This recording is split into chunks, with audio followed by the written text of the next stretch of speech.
And yes, if you guys need to get up and walk around, please feel free to do so. Again, I'm Jennifer Dahl. I didn't say before, but my background is in pediatrics. So even though I'm talking to a room full of adults, that is my background. I love kids, and all of these things, kids, almost all of them, kids can take as well. So I'm going to be talking about nutraceuticals today and how to fuel your bodies this fall and winter. You all got a handout when you checked in, and that is your takeaway.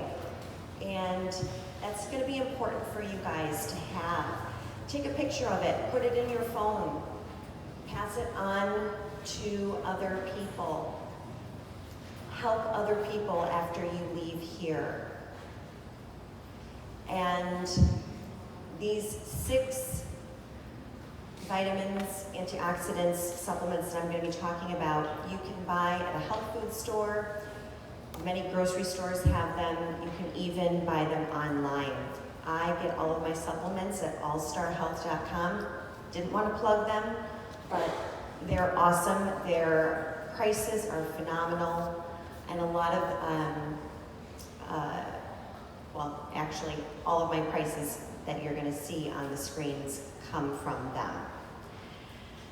So when we talk about the disease process, there are 3 things that really pertain to it. How strong is the host? How strong is the pathogen? And how does our environment relate to everything? And I'm going to talk about how we're going to strengthen the host, which is us. So these 6 elements that you guys are going to want to have in your toolkit. Vitamin D3. Okay? The recommended dose is anywhere between 5,000 and 10,000 international units to support immune health. The second element is magnesium L-threonate. Somebody asked me what kind of magnesium before. I'm going to go over all of the kinds of magnesium there are, but this is the one that crosses the blood-brain barrier and the one that I recommend that you purchase. Normally we don't like when things cross the blood-brain barrier, but we want magnesium to get into our brain. The next supplement is liposomal vitamin C. So not just vitamin C, we want the liposomal form. I'm going to explain why when we get to vitamin C. The next one, this is my holy grail. This is quercetin. I could do a whole talk on quercetin, but I am going to touch on some major benefits of quercetin. There are many of them. And then zinc. So I have been taking zinc picolinate the entire COVID existence. And there are many forms of it, but this is the one that I do recommend. Again, all of these, allstarhealth.com. I don't have melatonin. I don't currently take it. I need to after I've done my presentation. Okay, so vitamin D3. Vitamin D3 is a fat-soluble vitamin, and in research, we know that 32 nanograms per milliliter is the established level of serum vitamin D for bone health.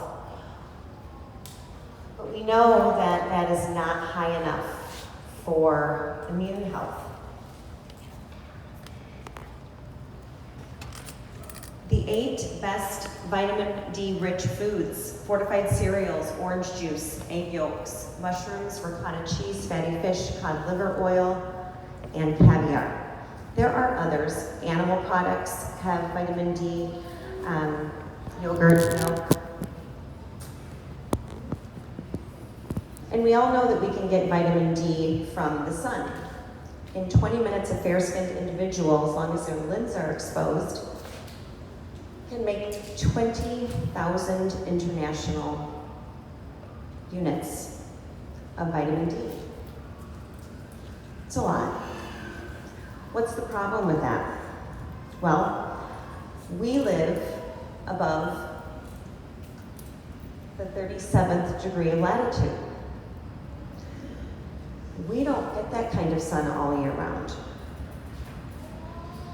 And in the winter, our levels of vitamin D fall. And what a coincidence, that's the time when respiratory illnesses spike. So how does the sun transform vitamin D, or how does the sunlight turn this product into something that we can use? So a quick explanation is when your sun hits the skin, a molecule present throughout your skin, heavily concentrated in the lowest layers of your epidermis, it's called 7-D-hydrocholesterol. UVB radiation penetrates through the skin and converts this molecule into vitamin D3. And that follows a metabolic pathway through the liver and finally to the kidneys, where it's converted into a molecule called calcitrol. And that is the good stuff, or the active form.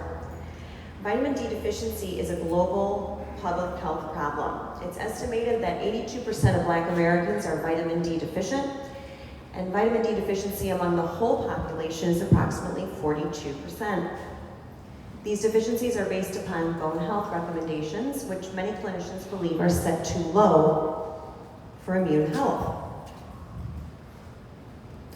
We have research that points to a clinical target of no less than 50 nanograms per milliliter as a healthy range of vitamin D in relationship to immune health.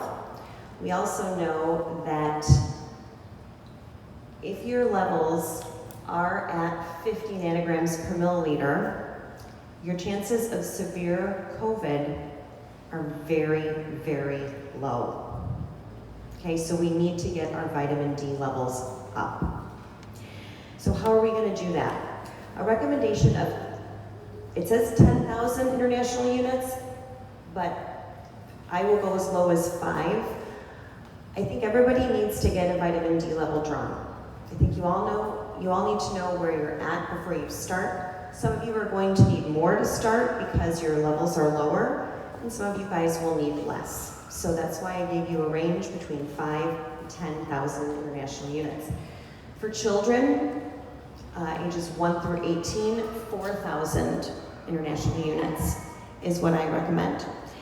Vitamin D3 is what you want to look for. And an Israeli study actually said that drops are probably more effective than oral capsules. I take oral capsules. Vitamin D levels can be monitored by your physician. We want you to be between 50 and 75. Okay? Let's go over really quickly what it looks like when your vitamin D levels are low and how your body fights COVID, and when they're high.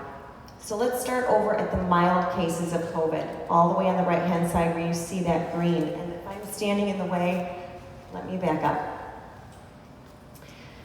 Okay, over at the right, we see that, and this is just 30. This is just levels we're talking about at 30, not even at 50. So imagine if we could get these levels to 50. Cases where we have mild COVID, 96% of the people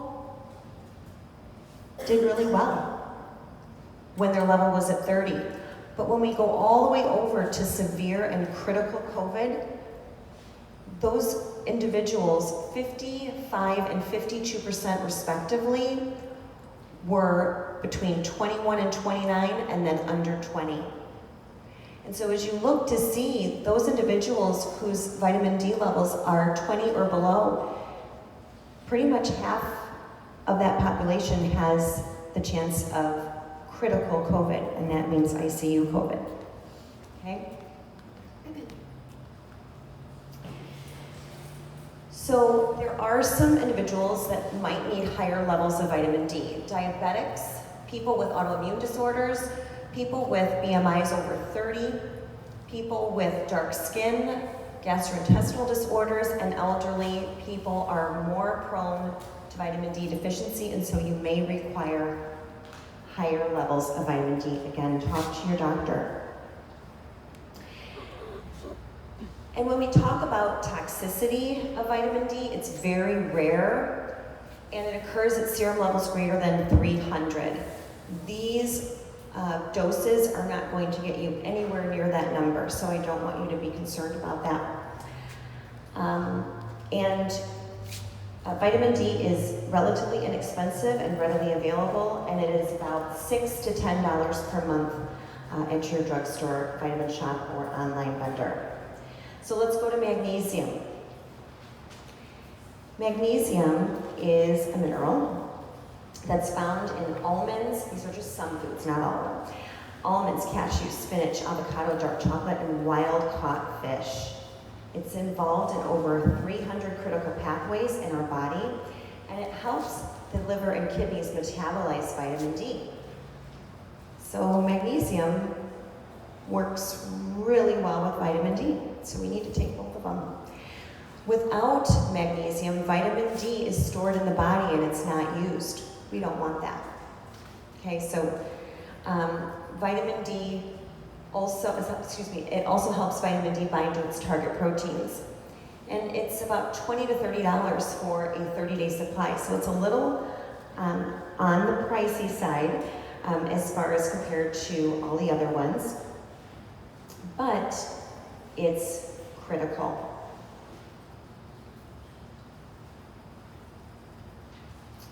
Okay, now we're going to talk about what form of magnesium.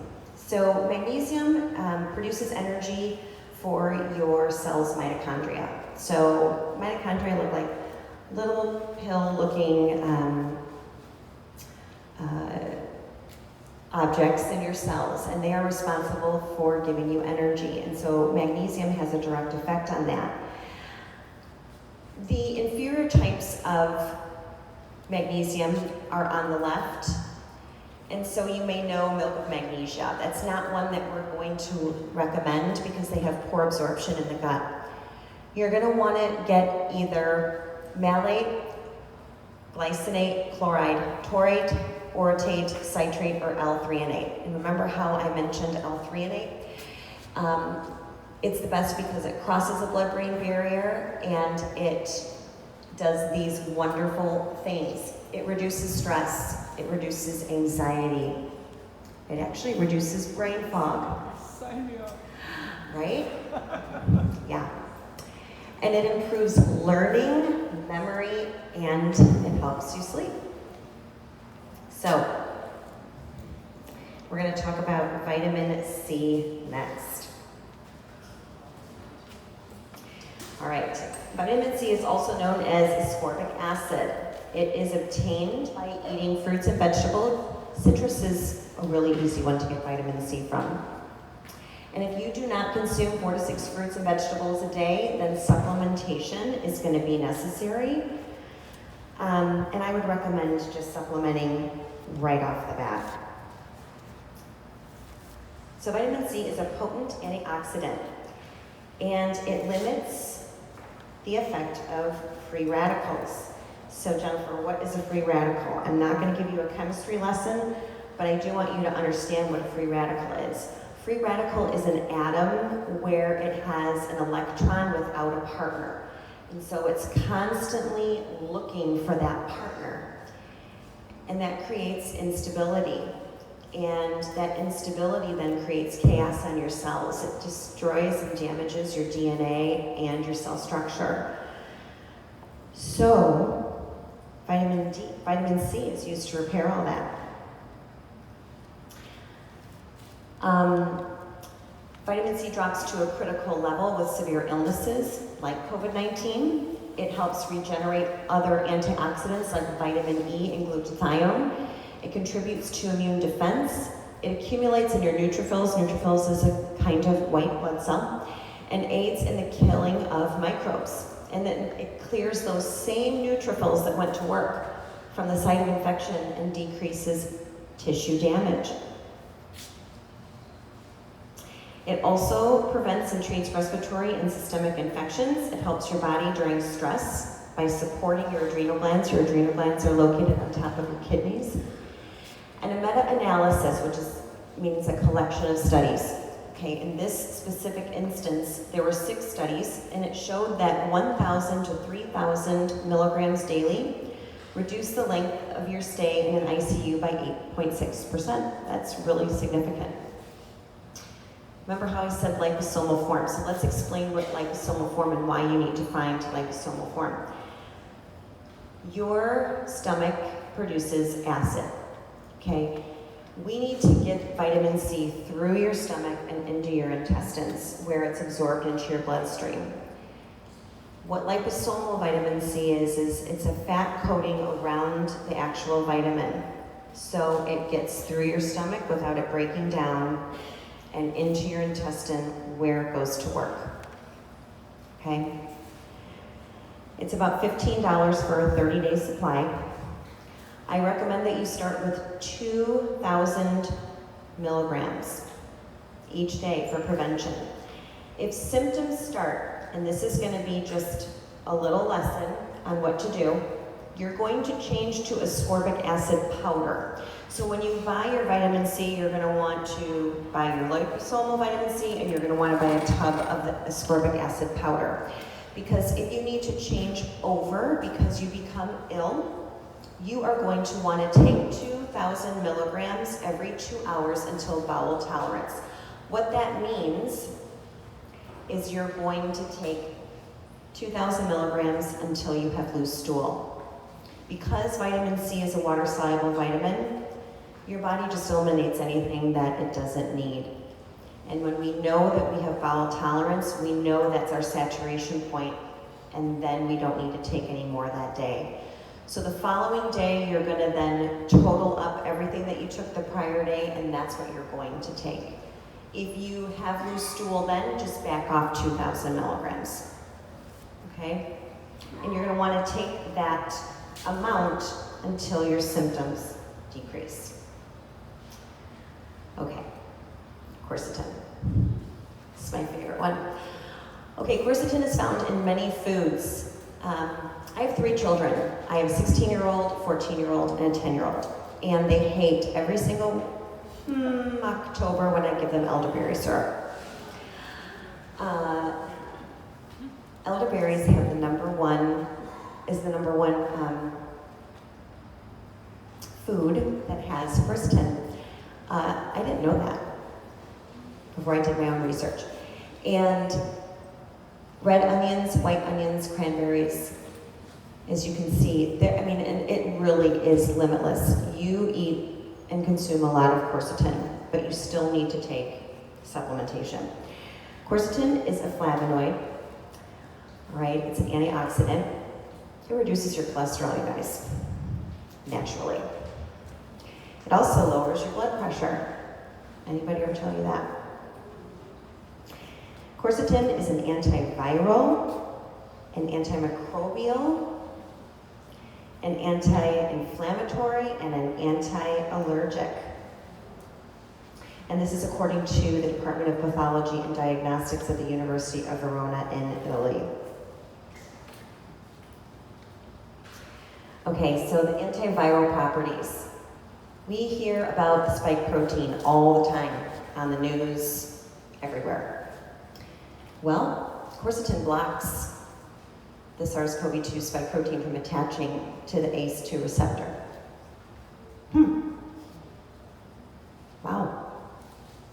It prevents viral replication, and viral replication already existing in infected cells.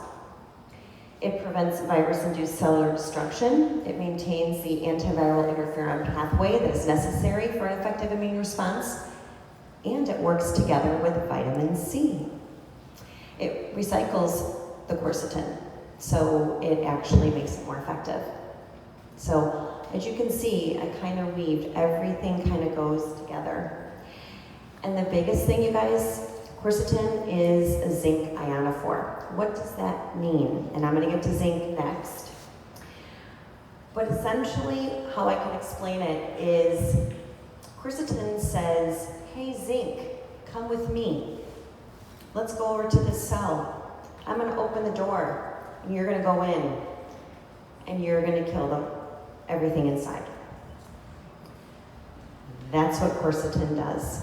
It's actually the zinc that's going to really do the damage on the virus. Quercetin is just the door opener. This slide pretty much shows you everything that quercetin does outside and inside of the cell. And then there's antimicrobial function. So when we talk about antimicrobials, we talk about bacteria. It not only has a good inhibitory effect on bacteria, but it also has a significant inhibitory activity on fungi. And the bacteria that it works on, Pseudomonas, Salmonella, Staphylococcus, E. coli, Proteus, and Aspergillus. Quercetin destroys the cell wall of bacteria and changes the cell permeability, meaning what can go in and out of the cell. What does it do for anti-inflammatory? Well, it decreases the mRNA and protein levels of the pro-inflammatory molecules. Modulating inflammation is necessary to prevent the cytokine storm that we see in COVID-19. We heard all about cytokine storms. That's a later process in the disease. And it prevents abnormal blood clot formation. And we know that blood clots are a major component of COVID-19. And it's seen in serious cases. That arterial blockage leads to pulmonary embolism, which is a clot in your lung, strokes, ischemic legs, heart attacks, renal failure, and intestinal necrosis. Necrosis meaning it's dying. And then finally, quercetin's anti-allergic functions. So when you have symptoms of allergies, your nose runs, you get congested, your eyes itch, your nose itches. That's because your body is producing histamine. Well, quercetin inhibits the histamine production. Studies that have been done on mice actually show that it may be equivalent to some prescription medications with little or no side effect. And studies are showing promise in the treatment of allergic asthma, allergic rhinitis, and atopic dermatitis, which is eczema. I've got to know that. Kids, eczema. Okay, let's move on to zinc. So zinc is a powerful antiviral trace mineral. It does so many wonderful things for us.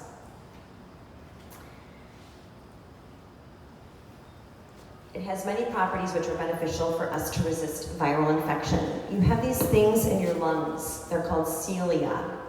They're like finger-like projections. And the longer they are, the better they are, because they literally grab onto the gunk in your lungs and they move things through. Zinc increases the length of those cilia. So we need zinc. It's a trace element that has a kind of a seesaw effect with copper. So while I recommend taking, the slide says 30, if you're not on zinc right now, I would probably start out with 25 milligrams. Some people may have some GI upset, they may have some nausea from it, and a lot of people take it at night to kind of offset that. If you're tolerant of 25, you can go up to 50. I would not recommend being on 50 all year round though, because of your copper levels. If you're taking too much zinc, your copper level falls. And so once cold and flu season is over, you guys should, at least go down to 25. Some of you guys will probably go off of it altogether. I will stay on zinc all year round. That is just me. Okay. It starts by actually protecting the human body from the virus even entering our bodies. It is truly essential for the integrity of our immune system. Zinc inhibits, which means it doesn't allow viral replication by preventing the fusion of the virus with the host membrane. It also destabilizes the viral coating. It balances the immune response during the disease process. Just a side note here, zinc deficiency potentially disturbs the innate immune response towards the SARS-CoV-2 virus, enabling the virus to spread easily throughout the host. Well, this tells us that we really can't be zinc deficient in the first place. And it also modulates T cells, thus decreasing the cytokine storm. The suggested benefits of zinc to protect and treat COVID-19 are supported by a row of successful supplemental studies focusing on respiratory tract infections. In most cases, zinc prophylaxis or prevention had more success than treatment. Again, we want to be on zinc to prevent, okay? They showed decreased symptom severity, decreased frequency, and the duration of the common cold. Around 30% of cold viruses are coronaviruses, you guys. So in regards to kids, zinc supplementation revealed significant benefits and reduced 15% of pneumonia-specific mortality and 19% of pneumonia-specific morbidity in developing countries.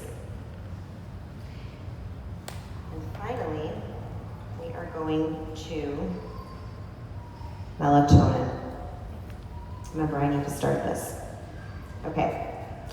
So melatonin, a decrease in pineal melatonin often occurs in the elderly and in conditions associated with high susceptibility to severe viral infection. Researchers at, first let me say, we all know that melatonin, you probably heard that it helps with sleep. When you're ill, it's really good to have melatonin because it helps you sleep. Sleep helps you get better. But melatonin has a lot of other good things when it comes to COVID-19, or I should say promising benefits in relation to. So,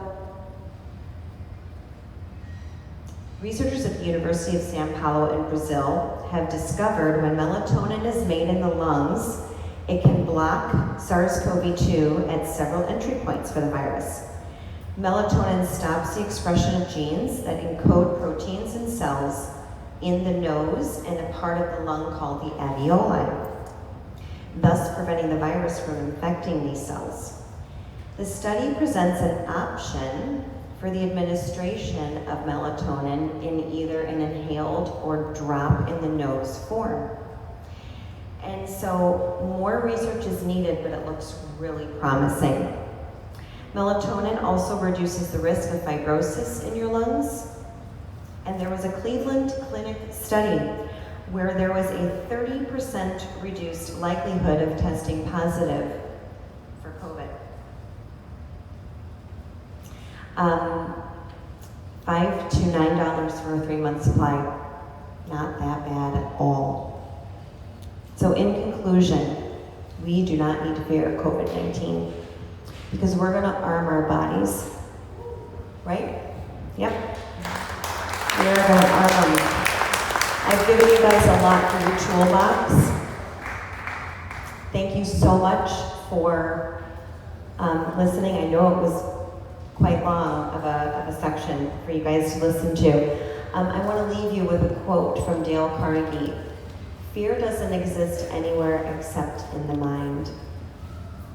So go forth and be well this cold and flu season. Thank you guys.